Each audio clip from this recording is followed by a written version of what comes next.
পরকালের বিশ্বাস যার ভিতরে পরিপূর্ণ আছে এই ব্যক্তিটা পরকাল নিয়ে ভাববো, পরকালে ধনী হওয়া দরকার। আখিরাতে যার যত নেকি বেশি সে তত ধনী বেশি, যার যত নেকি বেশি সেই তত ধনী বেশি। একজন মুসলমান আরেকজন মুসলমানের সহযোগিতায় হাত বাড়াবো ইনশাআল্লাহ। অর্থের হোক, কথার হোক, কাজের হোক, শ্রমের হোক। একজন মুসলমান বিপদে পড়ছেন, আপনি যদি তার একটা কথা দিয়া, অর্থ দিয়া, শ্রম দিয়া সহযোগিতার হাত বাড়ায় দেন, সওয়াবটা কি মনে থাকবে নি? সওয়াবটা 10 বছর ইতিকাফ করার সওয়াব আল্লাহ আমলনামায় দিবে। 10 বছর। আমরা যখন আসমানের দিকে তাকাই, আসমানে তারকারাজি দেখতে পাই। অনুরূপভাবে ফেরেশতারা যখন জমিনে তাকায়,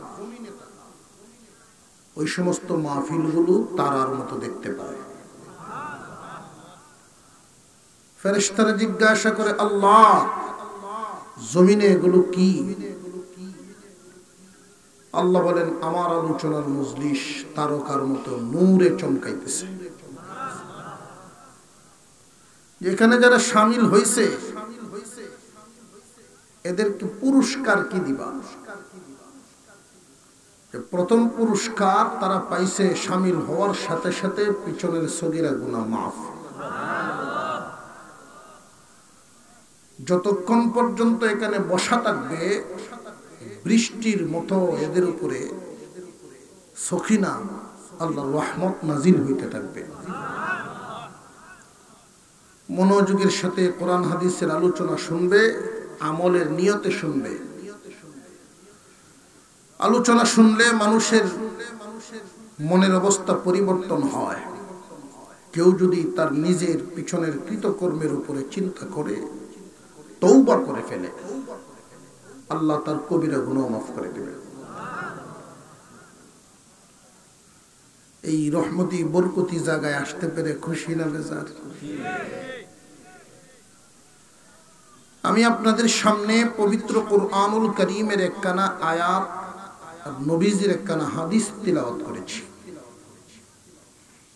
আমার তিলাওয়াতকৃত আয়াতে আল্লাহ বলেন, হে ঈমানদারেরা, পরিপূর্ণভাবে ইসলামের ভিতরে ঢুকো।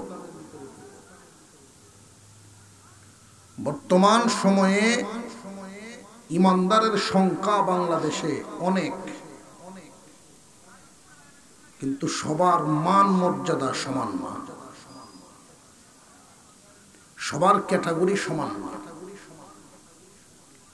কোন ঈমানদার শুধু গণনায় নামে আর কোন ঈমানদার গুণে। দেখবেন চিড়িয়াখানাতে বাঘ আছে, যেই বাঘটাকে বন্দি করে রাখা আছে পিঞ্জিরার ভিতরে। আবার জাদু করে গেলেও বাঘ আছে, যেই বাঘটা হাত দিয়ে বোলানো যায়, ছোট বাচ্চাদেরকে পিঠে বসানো যায়। বেশ কম শুধু একটাই, এক বাঘের ভিতরে রূহ আছে আর এক বাঘের ভিতরে রূহ নেই। এই রূহওয়ালা বাঘ পিঞ্জিরার ভিতরে রাখতে হয়, আর রূহ ছাড়া বাঘ ছোট বাচ্চারাও গুড়ার মতো ব্যবহার করে। দুনিয়া ভর্তি নামে মুমিনে লাভ নাই। গুণী মুমিন যদি সংখ্যায় কমও হয়, এদের ভয়েই তাম দুনিয়া তর করে কাঁপতে থাকে।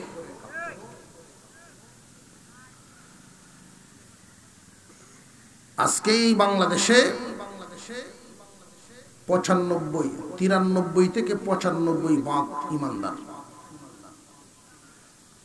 তো আমরা একটু হিসাব মিলায়া দেখি যে আমরা কতজন ঈমানদার পরিপূর্ণ ইসলামের ভিতরে ঢুকতে পারছি।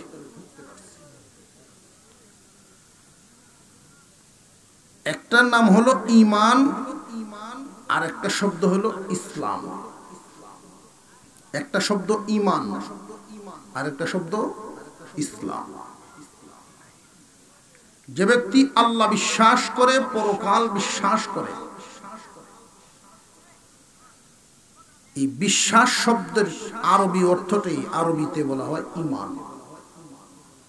যার ভিতরে ঈমান আছে তাকে বলে মুমিন, আর যার মধ্যে ইসলাম আছে তারে বলে মুসলিম। যার মধ্যে ঈমান আছে তারে বলে মুমিন। আপনারা আমার কথা বুঝেন? যার ভিতরে ইসলাম আছে তারই বলে মুসলিম। যার মধ্যে ইসলাম নাই তারা কি মুসলিম বলা শুদ্ধ হবে না অশুদ্ধ? অশুদ্ধ।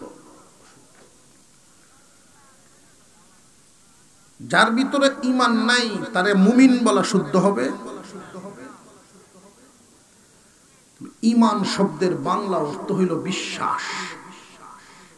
এই বিশ্বাসটা, ঈমানটা চোখে দেখা যায় না, হাতেও ধরা যায় না।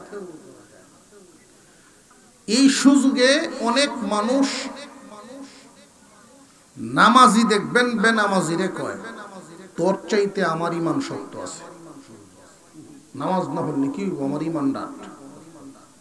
কয়নি না? কয় না? যদি দেখা যাইতো,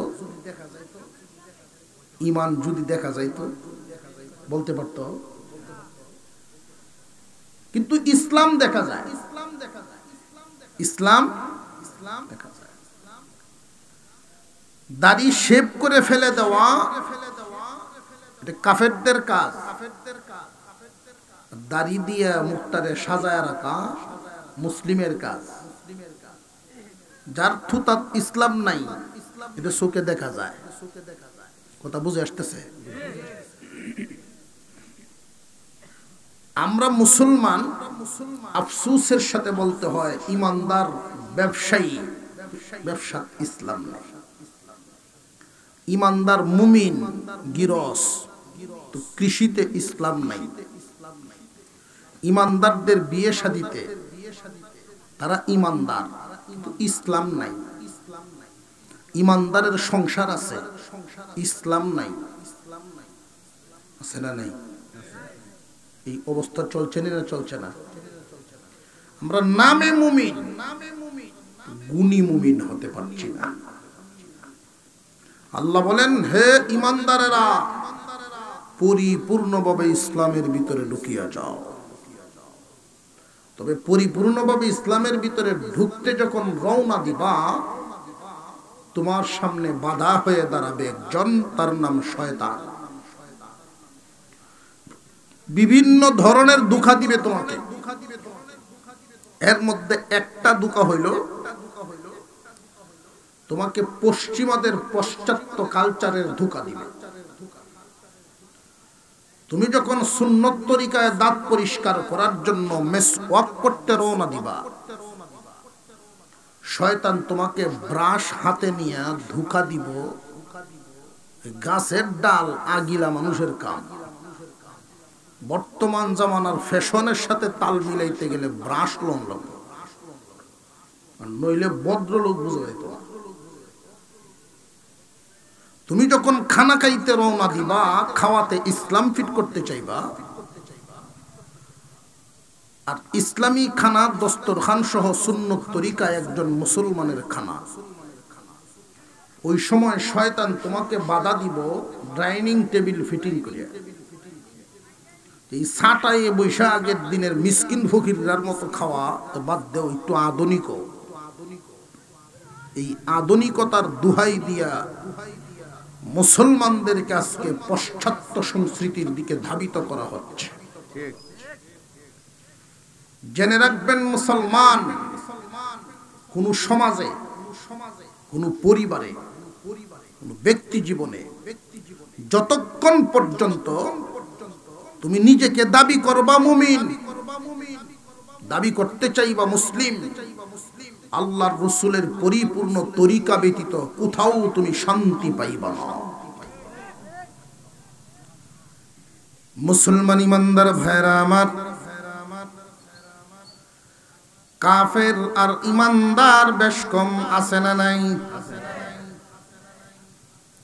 সহজে বেশ কমটা বুঝায় দেই, কুকুর আর মানুষে যেমন বেশ কম, কাফেরে আর ইমানদারে তেমন বেশ কম। ঠিকটি আস্তে কইছে লোকটা, আপনারা বুঝাইছেন হুজুর, মানুষের সাথে কুত্তার তুলনা দিলেন। মানুষের কুকুরে যেমন বেশ কম, কাফেরে আর মুমিনে এমন বেশ কম। যেই ব্যক্তি মুমিন না আল্লাহর নজরে সে মানুষ না, যেই ব্যক্তি ইমানদার না, যদিও আমরা আমেরিকার চেয়ারে দেখি প্রেসিডেন্ট বসা, আল্লাহর নজরে মানুষ না। এই দুনিয়ার জমিনে বহু পদ পদবীর অধিকারী হতে পারে, যদি ঈমান না থাকে দুনিয়ার মানুষ তারে সম্মান দিতে পারে, আল্লাহর দরবারে পশু আর তার মধ্যে কোনো বেশ কম, বরং পশুর চেয়ে আল্লাহ তারে নিকৃষ্ট বলছেন। উলাইকা কাল আনআম বাল হুম আদাল্লু উলাইকা হুমুল গাফিলুন। চতুষ্পদ জানোয়ারের চেয়ে নিকৃষ্ট, চতুষ্পদ জানোয়ারের চেয়ে নিকৃষ্ট বলার কয়েকটা কারণ। একটা কারণ, চতুষ্পদ জানোয়ার দুনিয়ার জীবন শেষ করে যখন দুনিয়া থেকে বিদায় হবে, তার জান্নাতও নাই, জাহান্নামও নাই, কোনো বিচার আচার নাই।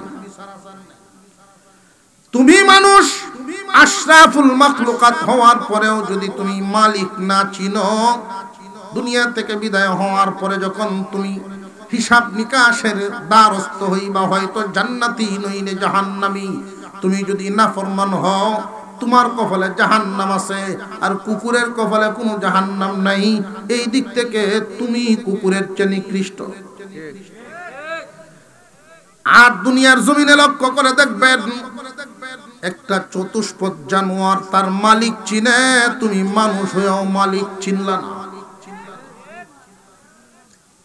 চতুষ্পদ জানোয়ারের মধ্যে আমরা মনে মনে চিন্তা করে দেখি, সবচেয়ে নিকৃষ্ট প্রাণী তো কুকুরকেই মনে করি।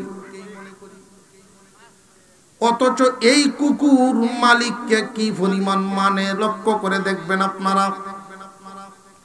কুকুরের মধ্যে কিছু গুণ আছে, এর মধ্যে একটা গুণ, সে মালিক ভক্ত।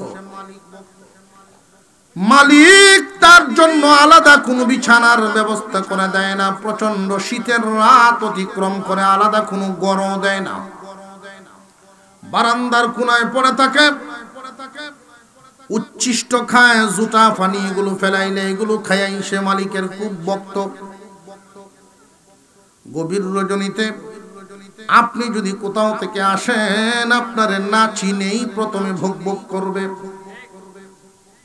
যখন আপনাকে চিনে ফেলবে তখন আর কোনো আওয়াজ দিবে না, আপনার আশেপাশে ঘুরতে থাকবে, অর্থাৎ সরি চিনছি না সিলিন্ডার জানাই। আপনি যদি বাজার থেকে কিছু আনেন, কুকুর খুব খুশি, বড় মাছ দেখছে মালিকেরা তো, অথচ মাছের কোনো একটা টুকরা কি কুকুরের জন্য কাটা হয়? রান্না বান্না হবে মালিকের বাড়ি, এই সুঘ্রাণ নিবে, জুটা ফাটা খাবে, কাটা কুটা খাবে, এতেই সে খুব খুশি। তুমি বান্দাকে আল্লাহ কি নিয়ামত দেন নাই,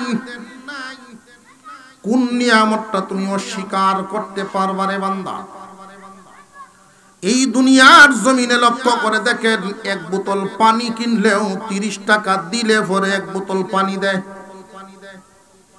অথচ পানি কোনো কোম্পানি বানাতে পারে নাই, শুধু বোতল ভরার কারণে 30 টাকা বানাইছেন যিনি, উনার বিল কত? তুমি মালিক চিনলা না রে বান্দা। তুমি বেঁচে থাকার জন্য যা সবচেয়ে জরুরি দরকার, এগুলো আল্লাহ ফ্রি দিবেন তোমারে। মাত্র একজন রোগী গেল, দেখলাম, দোয়া করি আল্লাহ তারে শেফা দান করুক, বলুন আমিন। আরো জোরে বলেন আমিন। সৌদি আরবের একজন মুরব্বী মানুষ, হঠাৎ করে রাত্রি বেলায় তার শ্বাসকষ্ট শুরু হয়ে গেছে। ছেলেরা তাকে নিয়ে গেল প্রাইভেট একটা ক্লিনিকে। 24 ঘন্টা অক্সিজেন দেওয়ার কারণে পরে লোকটা সুস্থ হয়েছে। বিল পেপার টেবিলের সামনে হাজির, রোগী নিতে পারেন তবে বিল পরিশোধ করেন আগে। অক্সিজেনের বিল 3200 রিয়াল। এই 3200 রিয়ালের বিলের কাগজটা দেখাই মুরব্বি চোখের পানি ছেড়ে দিয়া কান্দেন। টপ টপ করে পানি পড়তেছিল চোখ দিয়া। ছেলেরা জিজ্ঞাসা করে, আব্বা এই 3200 রিয়াল বিলটা দেখে আপনি কান্দেন? এক টেবিলে বৈশাই এক বৈঠকে আমরাই পরিমাণ খরচ করি মাঝে মাঝে। রে বাবা, আমি এই জন্য কান্দি না, এই 24 ঘন্টা অক্সিজেন নেওয়ার কারণে বিলের কাগজটা সামনে হাজির হয়ে গেছে, বিল পেপার। বিল পরিশোধ করব আগে, এরপরে রোগী বের হতে হবে, এই হলো আইন। কিন্তু এই জন্মের পর থেকে এই পর্যন্ত যিনি আমারে অক্সিজেন দিয়ে বাঁচায় রাখছেন, কিয়ামতের দিন উনি যদি বিল চান, কি জবাবটা দিব? মুসলমান ইমানদার ভাইয়েরা আমার, অতটা অক্সিজেন বোতলে ভরছে কোন একটা কোম্পানি। এই অক্সিজেন দিয়ে রাখছেন কে? মানুষে পানি পান করে তৃষ্ণা নিবারণ করার জন্য, জীবন বাঁচানোর জন্য পানি দিছেন কে? সূর্যের আলো, বৃষ্টির পানি, সব কিছু দিয়ে রাখছেন আল্লাহ। কিন্তু বান্দা আল্লাহর গোলামি করে না। আল্লাহ পাক রব্বুল আলামিন বলেন, ইয়া আইয়ুহাল্লাযীনা আমানু দুখুলু ফিস-সিলমি কাফা ওয়া লা তাত্তাবিউ খুতুওয়াতিশ শাইতান ইন্নাহু লাকুম আদুউম মুবিন। হে ঈমানওয়ালা, ঈমানদারেরা, পরিপূর্ণ ইসলামের ভিতরে ঢুকো। শুধু নাম লেখাইলেই চলবে না, ঘরের ভিতরেও ঢুকতে হবে। তোমরা তো শুধু নাম লেখাইছ ঈমানদার, নাম রাখছো আব্দুল্লাহ। তুমি তো নাম লেখাইছো ঈমানদার, ছেলের নাম তৈছো ইব্রাহিম, পয়গম্বরের নাম। তোমরা নামে শুধু মুসলমান। আল্লাহ হুকুম দিয়েছেন পরিপূর্ণভাবে ঢুকো।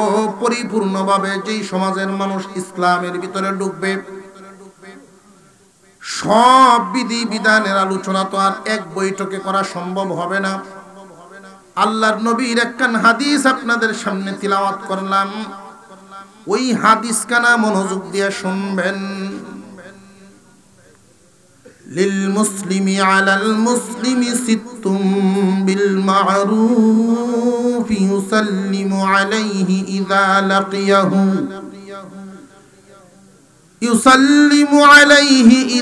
لقيه ويجيبه إذا دعاه ويشمته إذا عطس ويعوده إذا مرض ويتبع جنازته إذا مات ويحب له ما يحب لنفسه। মুহাদ্দিসিন ওয়াল মুফাসসিরিন বলেন, আল্লাহর পয়গম্বরের বর্ণিত এই হাদিসের উপরে যদি কোন সমাজের মানুষ আমল করে, এই মসজিদের মহল্লাবাসী একটা সমাজ, ঠিক না ঠিক? এই সমাজের মানুষ যদি আজকের এই বয়ান আমলে আনে, মুহাদ্দিসিনে কেরাম বলেন এই দুনিয়ার মানুষগুলো, এই সমাজের মানুষগুলো দুনিয়াতেই জান্নাতের রং দেখতে পাবে। অর্থাৎ পুরা মহল্লায় জান্নাতের সুঘ্রাণে ভরপুর হবে। এক নাম্বার, للمسلم على المسلم ست بالمعروف يسلم عليه إذا لقيه। একজন মুসলমান আরেকজন মুসলমানের কাছে 6টা হক। একজন মুসলমান আরেকজন মুসলমানের কাছে কয়টা পাওনা? কিছু লাগুক আর না লাগুক, চিনুক আর না চিনুক, যদি মুসলমান হয়, এক নবীর উম্মত হয়। আমি যেই নবীর উম্মত, তুমিও সেই নবীর উম্মত। আমি যেই আল্লাহর বান্দা, তুমিও সেই আল্লাহর বান্দা। তোমার আত্মীয় হোক আর অনাত্মীয় হোক, পরিচিত আর অপরিচিত, একজন মুসলমান আর একজন মুসলমানের সাথে সাক্ষাৎ হইলেই প্রথম কথাটাই, প্রথম পাওনাটাই হলো সালাম। মুহাদ্দিসিনে কেরাম বলেন, সালামের অর্থ বুঝে যারা সালাম দেয় তাদের মনে শান্তি বেশি মিলে। আজকালকার মুসলমানরা সালাম অনেকেই দেয়, কিন্তু সালামের মজা পায় না, কারণ সালামের কদর বুঝে সালাম দেয় না। সালাম যে একটা ইবাদত, এটা বুঝেই না। একজন মুসলমান আর একজন মুসলমানকে সালাম দিবে, আসসালামু আলাইকুম ওয়া রাহমাতুল্লাহ। আপনার উপরে আল্লাহর রহমত, আল্লাহর পক্ষ থেকে শান্তি এবং রহমত বর্ষিত হোক। একজন মুসলমান আর একজন মুসলমানের সাথে সাক্ষাৎ হইলেই দোয়া করে দেওয়া, এটারই আমরা সালাম বলি। একজন মুসলমান আর একজন মুসলমানের জন্য শান্তি এবং রহমতের দোয়া করে দেওয়া। আপনারাই বলুন দেখি, একজন মুসলমান যখন আর একজন মুসলমানের জন্য শান্তির দোয়া করে, এই মানুষটা কি ওই লোকের কোনো ক্ষতি করতে পারে? আমরা এই দিক দিয়ে অনেক জায়গা ফাঁকা আছে, অনেক জায়গা আমরা একটু, বিশেষ করে যুবকরা, বাবারা তোমরা একটু উঠো, তোমরা একটু উঠিয়া মুরব্বীদের একটু সুযোগ করে দাও, একটু সাপে সুপে বই, সামনে তো অনেক ফাঁকা জায়গা। ফ্যান্ডেলটা যখন ছুট হয়ে গেছি গিয়া, আমরা একটু মিল্লে মাল্লে বই, সাপে সুপে বই। হাদিসের মধ্যে আসছে, কোরআনের আয়াতের মধ্যে আসছে, কোরআনের মজলিসে একজন যদি আর একজনকে একটু জায়গা করে দিতে পারে, আল্লাহ তার পরকালের জায়গা, কবর, হাসর, মিজানের সমস্ত জায়গা, জান্নাতের জায়গা প্রশস্ত করে দিবে। আমরা চাই না আমাদের পরকাল প্রশস্ত হোক? কারা কারা চাই? আতুল্যে না, লরিয়া লরিয়া জায়গা চাই, লরিয়া লরিয়া দেখাই যে আমরা চাই না, লড়লে তো হইতো না। জায়গাত বই আতুল্যে রাখলে কোনো লাভ আছে? লাভ তুই লড়লে। মাশাআল্লাহ, অনেক ফাঁকা জায়গা হয়েছে, আল্লাহ কবুল করেন, আমরা বলি আমিন। আর হুজুরে বলেন আমিন। একজন মুসলমান আর একজন মুসলমানের কাছে কয়টা পাওনা? এক নম্বরে সালাম দেওয়া। এই সালামটা আবার কয়েক ধরনের। ইংরেজি সালাম পাওয়া যায়, বাংলা সালামও পাওয়া যায়, রাজনৈতিক সালাম পাওয়া যায়, সুন্নতি সালামও আছে। কিন্তু তুলনামূলকভাবে সুন্নতি সালামের পরিমাণ কম। সুন্নতি সালাম ওই সালাম যে বুঝে শুনে ইবাদতের উদ্দেশ্যে সালামটা দেয়। যে ব্যক্তি আল্লাহকে খুশি করার জন্য সালামটা দিবে, সে সালামটা কি শুদ্ধ দিল নাকি অশুদ্ধ দিল বুঝেই দিব।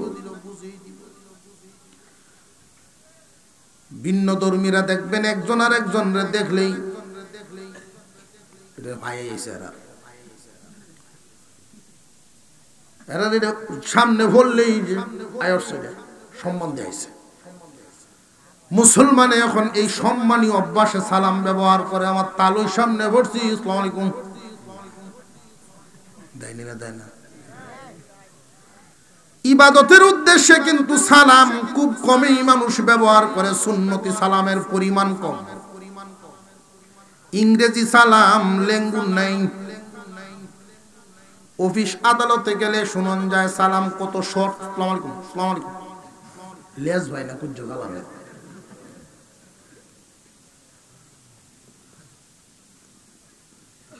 বাংলা সালাম, বাংলা সালাম মুরব্বীর মুখে শোনা যায় সালাম আলাইকুম।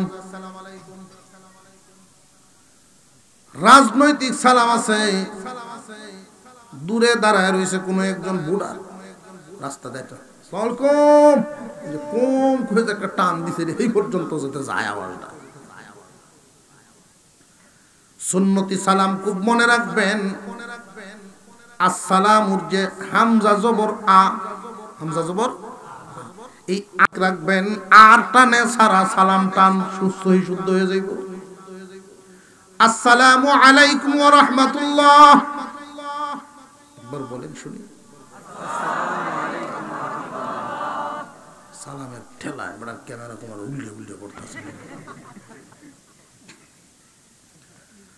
আসসালামু আলাইকুম ওয়া রাহমাতুল্লাহ, এই সালাম কে কারে দিবে এটার একটু আলোচনা হওয়া দরকার। বাপের জীবনেও ফুতে সালাম দেওয়ার নাই আছে? আছে? আমার এই কথার পক্ষে কয়জন যুবক রাজি? এই পক্ষে একমত আত্মলোচ নেই, মুরব্বীরা না, যুবকরা শুধু কারা কারা একমত? মাশাআল্লাহ। এখন যারা নিজের বাপের দেও তারা আটশুদারা হোক, নিজের বাপের দেও খেলা খেলা দেখতাম, নিজের আব্বারে সালাম দেও খেলা খেলা কমে থাকে কিন্তু অনেক। এই নই আবার যদি সালুন দিয়ে সালা দেওয়া হয় আরো 5-7 জন কমে দেব, ঠিক না বে? ঠিক। কারণটা কোন জায়গায়, ঝামেলাটা কোথায়, এগুলো আমাদের খুঁজে বের করাটাই হলো ইসলামী ওয়াজের কাজ। শয়তানের ধোঁকা। দূরের মানুষকে সালাম দেয়, কাছের মানুষকে সালাম দেয় না। অথচ আমি আগেই বলেছি সালাম শুধু সম্মান দেওয়া না, দোয়া। সালাম কি সম্মান? ভিন্ন ধর্মীদের মতো এটা কোনো সম্মান না, দোয়া। আসসালামু আলাইকুম ওয়া রাহমাতুল্লাহ, আপনার উপরে আল্লাহর পক্ষ থেকে শান্তি এবং রহমত বর্ষিত হোক। শান্তির দোয়া শুধু দূরের মানুষের জন্য করা না, কাছের মানুষের জন্য আগে করা। মা তার ছেলেকে সালাম দিবে, ছেলে তার মাকে সালাম দিবে, স্বামী স্ত্রী, স্ত্রী স্বামীকে এইভাবে একজন আর একজনের সালাম দিবে। যেই ঘরের ভিতরে সালাম ঢুকিয়া যায়, খবিস কোনো জিন জিন্নাত ওই ঘরে থাকতে পারে না। আছে সালাম আছে আমরা ঘরে। স্বামী যদি স্ত্রীকে সালাম দেয়, আল্লাহ মহব্বত বানায়া দেন। সালামের ওয়াজ শুনিয়া এক মুরব্বী মানুষ, আল্লাহ মসজিদে জুমার বয়ান করছি, 70-75 বুড়ার বয়স, জুম্মাত শূন্য, ফজিলত শূন্য, বাসাত গেছে। বাড়িতে গিয়ে দেখে উঠানো বিবি সব কাপড় লারে গোসল করে আয়া গিয়ে বেটা বয়া দিছে, আসসালামু আলাইকুম। তো বুড়া বেটি জীবনের হইলে তার মুখ শুনছে, তা হয়েছে তা এক জুম্মা তো আইসো বেতুমির জন্য কমায়া করো।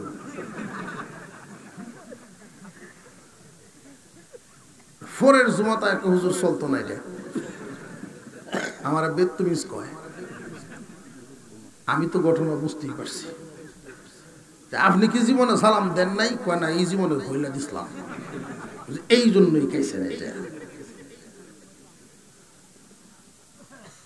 বাসর রজন প্রথম বিয়ের রাত্রিতে, প্রথম দিন বিয়ে শাদিতে বউ আনতে গেছিলেন, যে মুরব্বীরা মনে করে দেখেন দুধ ভাত খাওয়াইছেন একসাথে, মনে হয়নি এক প্লেটও এক তালো বুল্লাই চৌধ বুঝে পারেন কত আগে করছে বিয়া। এক প্লেটে খাওয়া দেওয়ার উদ্দেশ্য হলো তোমরা মুসলমান, আমরা মুরব্বীরা শিখাইয়া দিতেছি সারা জীবন এক তালো খাইও, একজন আর একজনের মুখে তুলাইয়া দিও।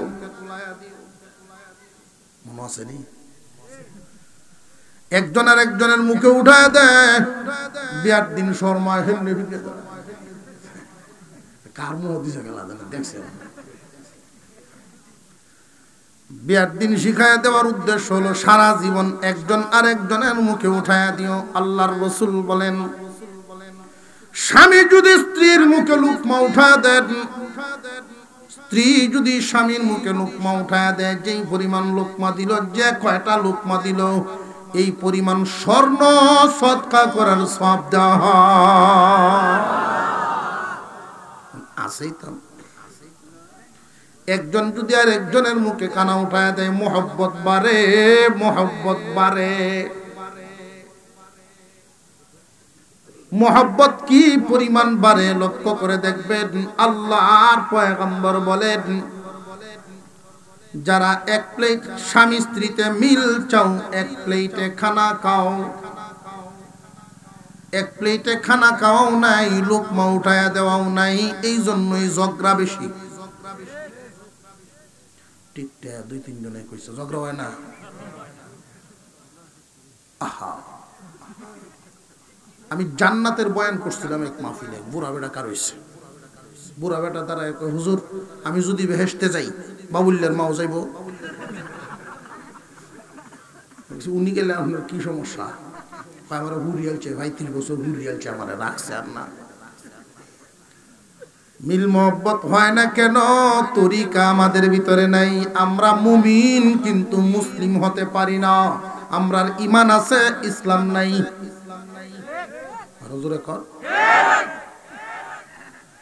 আফসোসের সাথে বলতে হয়, মুসলমানদের বিয়ে শাদীর দিকে তাকায় দেখেন, হিন্দুদেরকেও হার মানায়। মুসলমানদের বিয়ে শাদীর বাড়ির দিকে তাকাইলে এটা কি এর বাড়ি, মুসলিম না অমুসলিম বোঝা যায় না। গায়ে হলুদের নামে নোংরামি, বেহায়াপনা। ফেরেশতা কি এই 1 মাইলের ভিতরে বীর বয়া? ফেরেশতা যে দোল লইব সাউন্ড বক্সের আওয়াজে, 1 মাইলের ভিতরে ফেরেশতার কোনো জায়গায় নেই। মাটির তলুতি কাফে মুর্দারায় হলে একজন আরেকজনের জিগাইব, কিতা কিতা তুই আইসলা, তুমি দেখতে আইসলা এলাকা, নতুন কিতা আবিষ্কার হইছে, মাটি সহ কাফে। মুসলমানদের বিয়ে শাদী ইসলাম কিন্তু নাই। শুধু ঠেকে একটা জিনিস রাখছে, এত টেহা কাবিন হে নো ফেস লাগিয়েছে, কাবিন তো বেল লাগিয়েছে। কাবিন ডেট কেমন ফেস লাগছে দেখেন। দেন মোহর দেওয়ার ক্ষমতা জামাইয়ের যতটুকুই আছে না আছে, ফেস্টিজ রক্ষা করার জন্য 10 লাখ 5 লাখ। আমি এক মুরব্বিরে জিগাইলাম, আপনার ভূতে গার্মেন্টসও চাকরি করে, 10 লাখ টাকা কাবিন দিলেন কেন, এটা পরিশোধ করবো কেমনে? ও হুজুর আপনারা যেমনে কোনো তো কঠিন না, কাতাতেই থাকবো, কাতাত বলে থাকবো। আমরা মুসলমান কিন্তু ইসলাম আমাদের আচরণে, সমাজে, পরিবারে, ব্যক্তি জীবনে কোনো জায়গায় নাই। ইহুদিরা খ্রিস্টানরা আমরা ফিডাই পর্যন্ত ফিডাইতো কেডায়, যদি এরা ফিডাইতো এর বড় বালা, যদি এরা না ফিডাইতো ফেরেশতারা ফাতর মারল। আল্লাহর নিয়ামত সব ভোগ করি, অথচ আল্লাহর বিধান মতো চলি না। আজকের থেকে নিয়ম নীতি আজকের থেকে মোটামুটি একটা নিয়ম মানবেন যে হুজুর এই যে 6টা হকের কথা বলতেছেন, আজকের আলোচনার থেকে সবক নিব। 1 নাম্বার সবক, একজন মুসলমান আর একজন মুসলমানরা সালাম দেওয়া। চিনেন আর না চিনেন, পরিচিত হোক অপরিচিত হোক, কমপক্ষে দৈনিক 20 বার সালাম দেওয়া। কয়বার?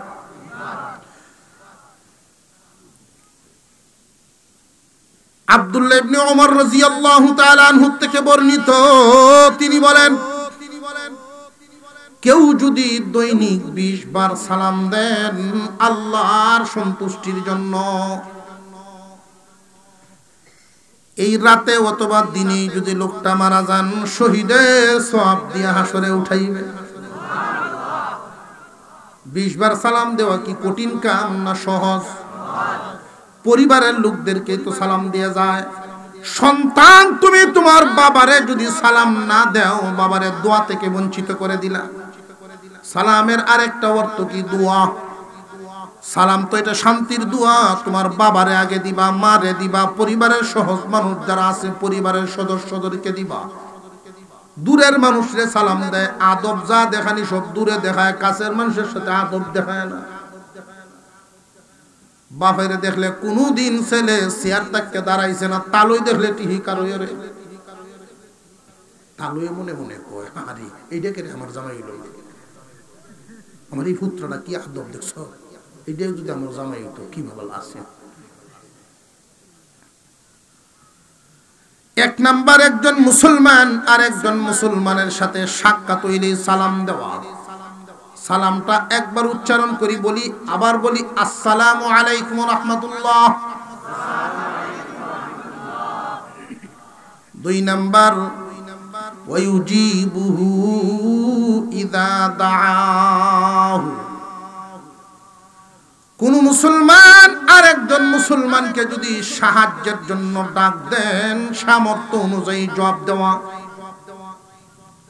একজন মুসলমান আরেকজন মুসলমানের বিপদে আগায় আসা, এই বিপদটা যদি একদম ছোট হয়, যেমন বুড়া মানুষের লাঠিটা হাত থেকে পড়ে গেছে, মুরব্বির জন্য এটা একটা বিপদ, কষ্ট লাগবে মাটির থেকে লাঠিটা উঠায় নিতে। কোন যুবক যদি হাতের লাঠিটা উঠায় দেন, এটাও একজন মুসলমানের সহযোগিতা করা, যেটাকে বলে একরামুল মুসলিমিন। একরাম করা, মুসলমানের সহযোগিতা করা, একজন আরেকজনের সাহায্যে আগায় আসো। হাওরে ধান কাটতেছে একজন কৃষক, এক মুসলমান ভাই বোঝাটা বড় হওয়ার কারণে একা উঠাইতে পারে না, আর কোনো মানুষও তার কাছে নাই। আপনি যে তার বোঝাটা তার মাথায় উঠাইয়া দিলেন, হক আদায় হইল, একজন মুসলমানের উপকার করলেন।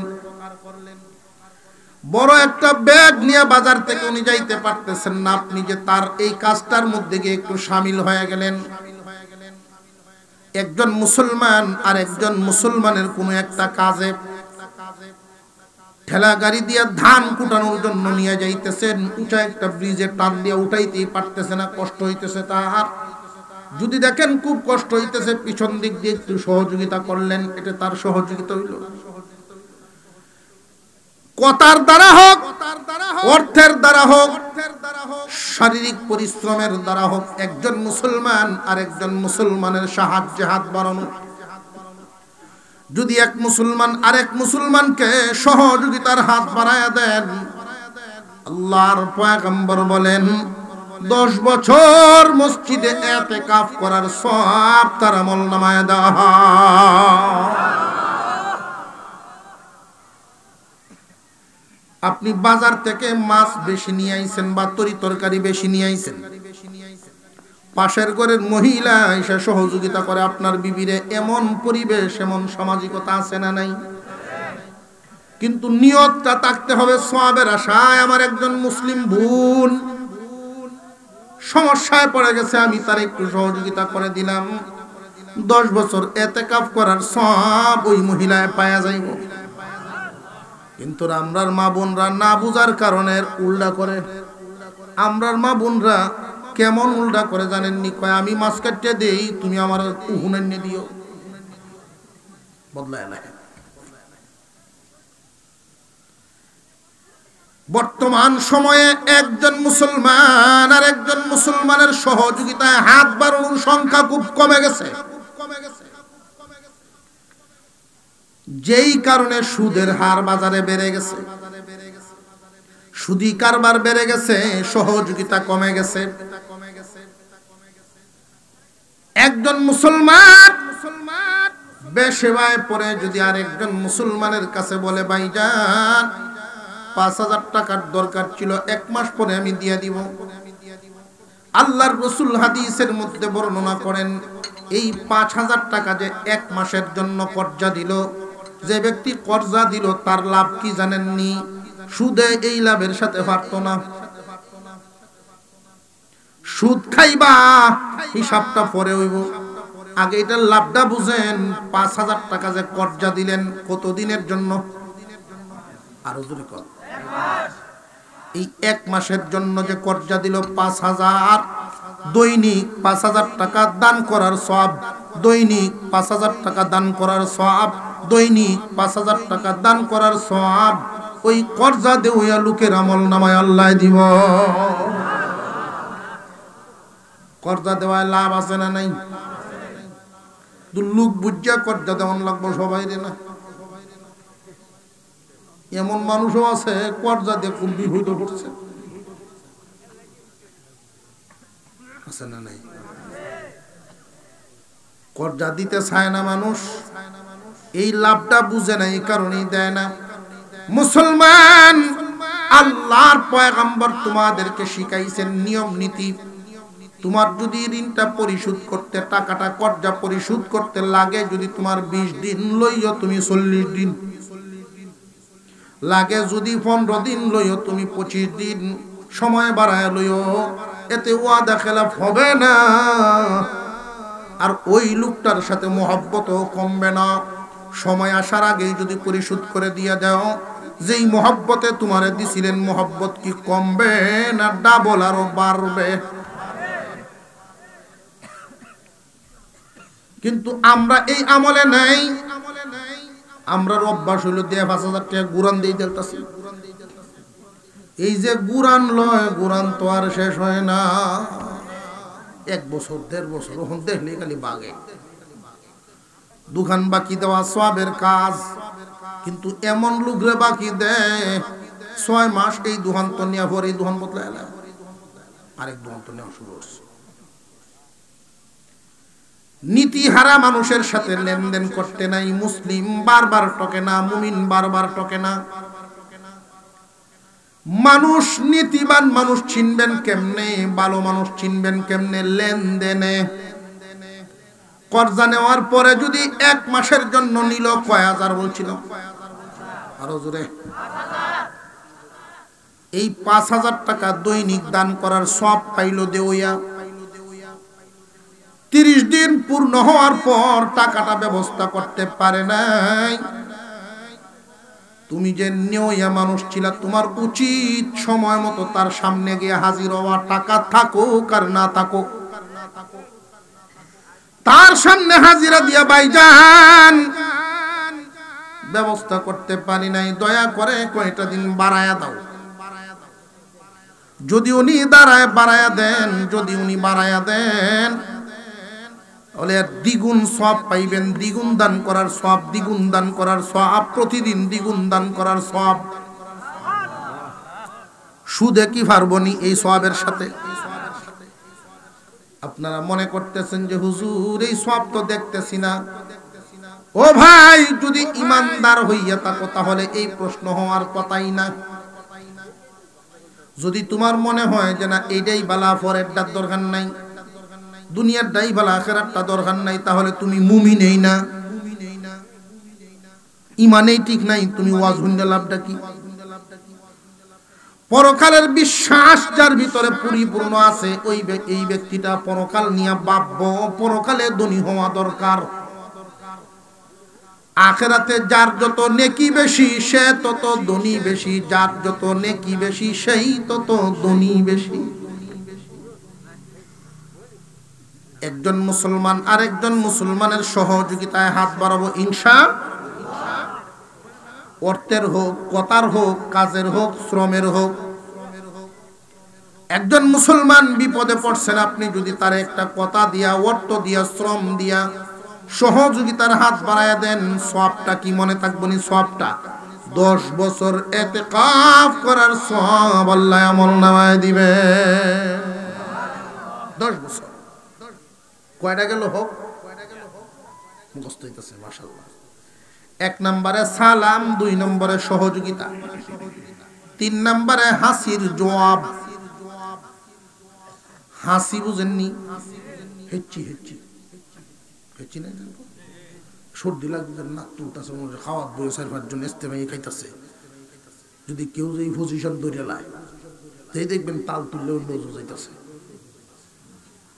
হাসি দেওয়ার পরে কি কোয়া লাগে? এই আলহামদুলিল্লাহ কেন কোয়া লাগে এর অর্থ আগে বুঝতাম না, কারণও বুঝতাম না। আগে মনে মনে ভাবতাম, হিসাব নিকাইতাম। যদি নিয়ামত খাই, আম খাইলাম, কাঁঠাল খাইলাম, পানি পান করলাম, আলহামদুলিল্লাহ বললাম, এটা যুক্তি লয়। কিন্তু হাসি দিয়া শুকরিয়া আদায়, এটা যুক্তি আইয়া না। এরপরে হিসাব বিলাইলাম, যখন বুঝে আইসে যে আমরা হাসি দেওয়ার পর তরল পদার্থ যেগুলো বের হয় ময়লা, 3000 জীবাণু, রোগ জীবাণু, এমন রোগ যেই রোগের চিকিৎসা দুনিয়াতে নাই, এমন রোগ আল্লাহ বের করে দেন। তাহলে কি শুকরিয়ার দরকার আছে না নাই? এই শুকরিয়াটা আদায় করবেন আস্তে আস্তে, যেন কেউ না শুনে। আসলে আস্তে, কেউ যদি শুনে ফেলেন, কারণ সব সময় জোরের অবস্থাটা সমান থাকে না। আপনি আলহামদুলিল্লাহ বললেন বা আপনার সামনে কেউ আলহামদুলিল্লাহ বলল, এই হাসির দোয়া কেউ যদি পড়ে কোন মুসলমানের সামনে, হাসির জবাব দেওয়া ওয়াজিব, মুসলমানের হক। উনি যখন আলহামদুলিল্লাহ বলবেন, আপনি উত্তরে বলবেন ইয়ারহামুকাল্লাহ। এটা 3 নাম্বার হক। লিল মুসলিমি আলাল মুসলিমি সিত্তুম বিল মারুফি ইউসাল্লিমু আলাইহি ইযা লাকিয়াহু ওয়া ইউজিবুহু ইযা দাআহু ওয়া ইউশাম্মিতুহু ইযা আতাসা ওয়া ইয়াউদুহু ইযা মারিদা। একজন মুসলমান আর একজন মুসলমানের কাছে 6টা পাওনা। 1 নম্বরে সালাম, 2 নম্বরে সহযোগিতা, 3 নম্বরে হাসির জবাব, 4 নম্বরে রোগীর সেবা। একজন মুসলমান যদি আর একজন মুসলমানকে সেবা করতে পারে, অসুস্থ রোগীর সেবা করতে পারে, মহান মাওলাই কারীম দৈনিক জান্নাতে একটা স্বর্ণের ঘর বানায়া দিবেন। রোগীর সেবার ফজিলত স্বর্ণের ঘর বানায়া দিবেন। অনেক মানুষ না বুঝার কারণে মা বাবা বা পরিবারের কেউ যদি ঘরে অসুস্থ থাকে, বিছানায় পড়ে গেছে বার্ধক্যজনিত কারণে, আব্বা রোগী আম্মা রোগী, নিজেকে বড় কপাল পুরা মনে করে যে আমার উপরে আল্লাহ তো নারাজ করে, এই রোগী আমার কান্দ। এমন কয়নি না, কয় না যে আল্লাহ আমার উপরে মনে হয় নারাজ, এমন এক রোগী আমার কান্দ চাপায়া দিছেন। ও ভাই, আল্লাহ তোমার প্রতি নারাজ না, আল্লাহ তোমারে রহম করার জন্য তোমার সামনে এক নিয়ামত রাখছেন। তুমি সেবা করো, জান্নাত সাজাও, সেবা করো আর জান্নাত সাজাও। তুমি যদি সেবা করতে পারো, তোমার গুনাহ মাফ হবে, জান্নাত খানা সুন্দর হবে। এই রোগীর সেবাটা পেশাব পায়খানার থেকে ধরে, মুখের কথার দ্বারাও রোগীর সেবা হয়। রোগীর সেবা কারে কয়? সেবা তো অনেক ধরনের, মুখের কথার দ্বারাও সেবা হয়, তার মনের একটা সাহস বাড়ায়া দিলেন, এটাও একটা সেবা। শুনলেন একজন মানুষ অসুস্থ,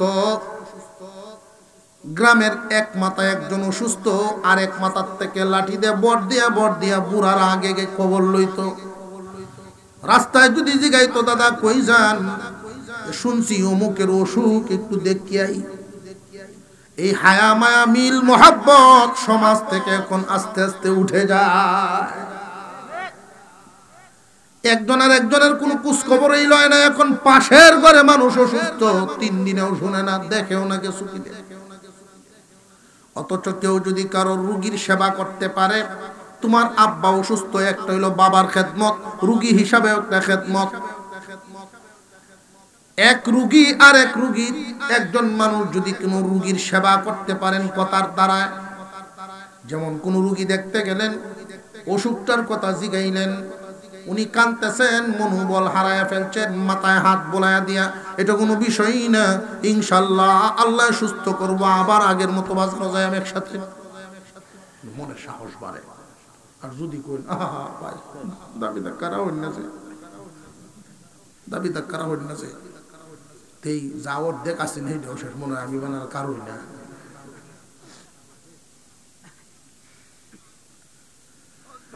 রোগীর সেবা করা ইবাদত। কয় নাম্বার গেল এটা? ওয়ায়াউদুহু ইযা মারিদা ওয়া ইয়াত্তাবিউ জানাযাতাহু ইযা মাতা। একজন মুসলমান যখন দুনিয়ার থেকে বিদায় হয়ে যান, তার জানাজায় গিয়ে অংশগ্রহণ করো। মুসলমানের মৃত্যুর সংবাদ শুনলে মুসলমান যেন জানাজায় শামিল হয়। কেউ যদি কারুর জানাজায় শামিল হন, আল্লাহ পাক রব্বুল আলামিন তারে 1 কেরাত সওয়াব দান করেন। আর 1 কেরাত সম পরিমাণ উহুদ পাহাড়, উহুদ পাহাড় সম পরিমাণ সওয়াব দান করবেন জানাজায় শামিল হলে। ওগো নবীজি, দাফন কামরে শামিল হইলে কি হবে, যে দাফন কাফনে যদি শামিল হতে পারে তবু আরো এক কেরাত, যে পুরা দাফনের কাজটাই একা, যে না না যে কোনো একটা কাজ, একজন একটা বাঁশ টুমায় দিল এক কেরাত সওয়াব পাইব, এক কোদাল মাটি কাইটা দিল এক কেরাত সওয়াব পাইব, লাশটা ধোয়ায় দিল এক কেরাত সওয়াব পাইব, কাপড় কিনতে আনতে গেল এক কেরাত সওয়াব পাইল, মসজিদের খাটুল আনতে গেল এক কেরাত সওয়াব পাইব। যে কোনো একটা কাজ, এমনকি লাশ বহন করার সময় কেউ যদি গিয়ে দৌড়ে সওয়াবের আশায়, তারে আল্লাহ এক কেরাত সওয়াব দিবে। উদ্দেশ্য হইতে হবে আল্লাহ সন্তুষ্টি, এক কেরাত সওয়াবের আশায়। নিয়ত কি? সওয়াবের আশায়। এখন কবর খুদে আর যদি জিগায় দাফনের মানুষ কোনদিন খাওয়াইব রে? দাফনের মানুষ খাওয়াই দেব, দাফনের মানুষ খাওয়াইব কোন দিন? তাহলে তো না, সওয়াবের আশায় করতে হবে, ভিন্ন কোনো নিয়তে না। জানাজায় শামিল হলে এক কেরাত সওয়াব, দাফনে শামিল হইলে আরো এক কেরাত।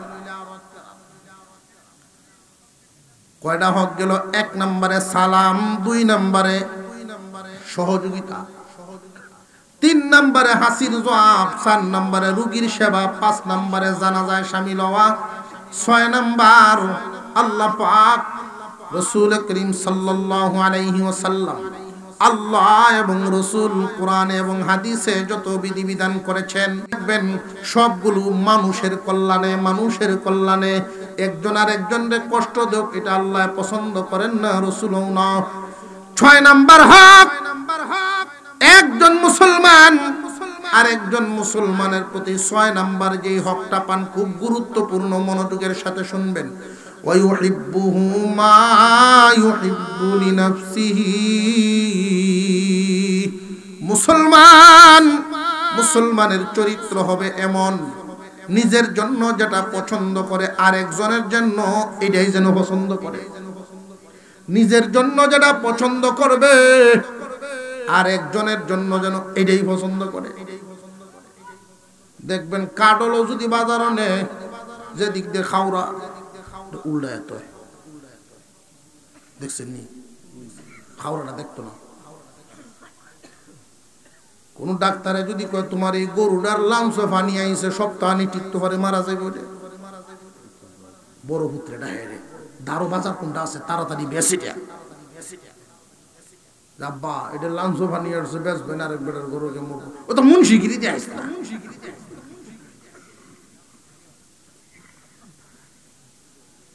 মুসলমান জানিয়ে রাখবেন, তোমারে ঠকাইলে তুমি যেমন কষ্ট পাও, আরেকজনের ঠকাইলে সেও এমন কষ্ট পাইব।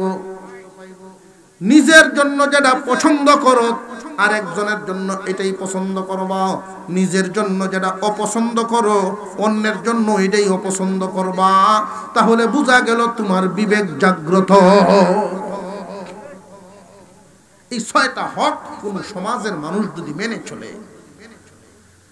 আল্লাহ পাক এই সমাজের রহমত দ্বারা ভরপুর করবেন, শান্তিময় সমাজ বানায় দিবেন।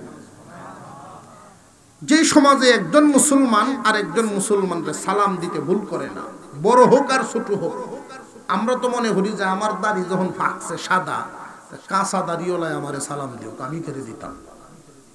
এটা ভুল, এটা ভুল। বাবা যেন সন্তানকে সালাম দেয়, এই যে বলছিলাম আগে, বাপ পুতে সালাম কালাম নাই, এটার জন্য পুত্রে দায়ী করি আমি পরে, বাপরে দায়ী করি আগে। কারণ আমি আগে সালাম দিয়া শিখাইতে হইব, এরপরে আমার পুত আমারে দিব। আমি যদি আগে সালাম আমার পুত্রে না দেই, শিখবো কই? আমি আমার সন্তানকে যদি সালাম দিয়া শিখাই, 8 বছর বয়স আমার পুত্রের, এখন আর আমার সালাম দেওয়ান লাগে না, অটোমেটিক গড় ঢুকবার আগে সালাম দিয়া ঢুকে, শিখানো হয়েছে তারে। বাপেরে দেখলে সালাম দিব, বাপে যদি আগে দেয়। এক নম্বরে সালাম, যেই সমাজের মানুষ একজন আর একজনের সালাম দেয়, যেই পরিবারের মানুষ একজন আর একজনের সালাম দেন, শান্তি নাজিল করবেন কে? প্রত্যেকটা মানুষের মুখে যখন শান্তি আর রহমতের দোয়া, শান্তি আর রহমতের দোয়া অহরহ মানুষের মুখে মুখে থাকবে, আল্লাহ পাক ওই সমাজে শান্তি এবং রহমত নাজিল করবেন। দুই নম্বরে, একজন মুসলমান আর একজন মুসলমানের সহযোগিতায় যদি হাত বাড়ায়, সমাজের সবাই, শুধু একজন না, সবাই একজন আর একজনের সহযোগিতায় আছে। সমাজের মানুষগুলো যদি অসুস্থ হইলে সবাই মিলে একে অপরের প্রতি খেয়াল রাখে, সেবার কোনো কমতি নাই। জানাজায় একজন মানুষ মারা গেলে সবাই লাগে বেঁধে খুব সুন্দর সুন্নত তরিকায় মাটি দেয়। নিজের জন্য যেটা পছন্দ করে অন্যের জন্য এটাই পছন্দ করে, একে অপরের ক্ষতির কোনো চিন্তা করে না। এই সমাজটাই শান্তিময় সমাজ, জান্নাতের গ্রাণ ওই সমাজের মানুষ পাইব। আল্লাহ যেন আমাদেরকে আমলের তৌফিক দেন, বলুন আমিন। আরো জোরে বলেন আমিন। আল্লাহ বলেন, হে ঈমানদারেরা, নামে মুমিন না, পরিপূর্ণভাবে ইসলামের ভিতরে ঢুকো। তোমার কাজে কর্মে, পরিবারে, সমাজে, সব কিছুতে যেন ইসলাম থাকে। আল্লাহ যেন আমাদেরকে আমলের তৌফিক দেন, বলুন আমিন। এই মসজিদের মাহফিল চতুর্থ বার্ষিক মাহফিল। নোয়াগাঁও জামে মসজিদে প্রতি বছর মাহফিল হোক, আমরা চাই কি চাই না? দেখতাম খেলা খেলা চাই। কে কে চান একটু হাত তুলেন তো দেখি। আগামী বছর মাহফিল হইতো আমরা চাই না ইনশাল্লাহ। আজ সুজা হয়েছে না, লাম্মি অর্থ চাই।